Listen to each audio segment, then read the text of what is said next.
Migori. Jogina no consider the main highway. Bypass ma walk gi okocha. If it was the only way, tino bro nego Migori town. Onego Migori town. But koro nikech ma be pod tiyo, the main one, tomorrow chade. So ntiere and morocha be no ket manyalo tingo heavy traffic.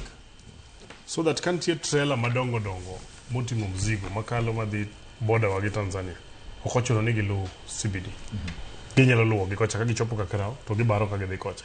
Koro reduce also traffic in the middle of the town. Kech bedo gi also barabara achiel ineno ka koro kaka ma Migori chado lor. De waonge gi bypass cha. Manyiso ni Migori di koro timore nade pogore. But mana kako wacho king'iyo sani southern bypass pod in gi access to the CBD. King'iyo northern bypass in gi access to the CBD. Koro what you find ni sani kata kidhi CBD by the way nche adeko sanado ka yudo office in the CBD yot kabisa. Nikech ka bypass kanolosi jok mane ni CBD manokawo bigger spaces manoketo nyaka storage koro keto go downs outside. Mama is the way it's supposed to be. Go downs koro the okokocha. Koro yudo ka town ka gimodong en mana mitimo godo display. Koro mane monego timre. Koro e towns kata wachni koro kami example kaka Migori. Kolos barabara ma koro posta nyikendo cha. Jok madhi Nyatike. Okochuno ni koro nyaka lu. Ka gichope posta gigo roundabout to ging'ado ka to gidhi ka gima gidhi Nyatike. So a lot of traffic dhi bedo diverted ka dhi kode. Jok madhi Kuria is bane gine Ntimaru. Jok madhi e border Tanzania and CBD koro is busy. Wanya divert traffic gi Kakarao to giluoro gi kama to gidhi adhiya gi kocha street to reduce so that is only essential traffic ema donja i town.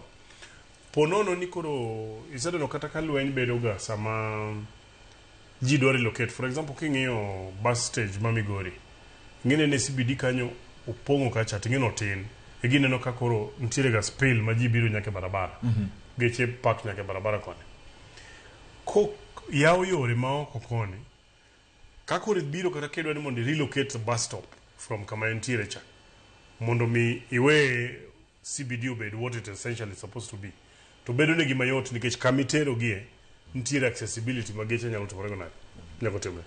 But sani gima counties onego review master plans magwa to ensure ni kata gedo ingeni sani ni don ngeny counties ka adhe kiny ni ada gede wi bridge bath bridge kanyo to joka gin ging'iyo the engineering the design ni gini be building ni romo gino ne kama tetemo but onego review our town plan to our plan at least for the next 50 years on which side midwa ni mondo geo expand towards ka jok mada keto go downs hotel on one side, residential on one side, commercial activity on one side, kamano, so that the town can actually flow. Tokni geo keta ma all over. Again, when you can alomoro na go koko, Kamigori wa kocha engineer. Kana neno ko kelcho ogere chuny CBD public toilet around about.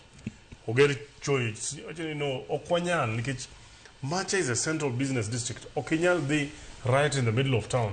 Tikete kacha. It is a necessary thing, but according to very common interior. Okay. Yeah. So apparently, our counties across on review our master plans with a futuristic plan. Kakwa ni towns or expand. All right. Just to add on what he said, what Mweshimiwa is saying.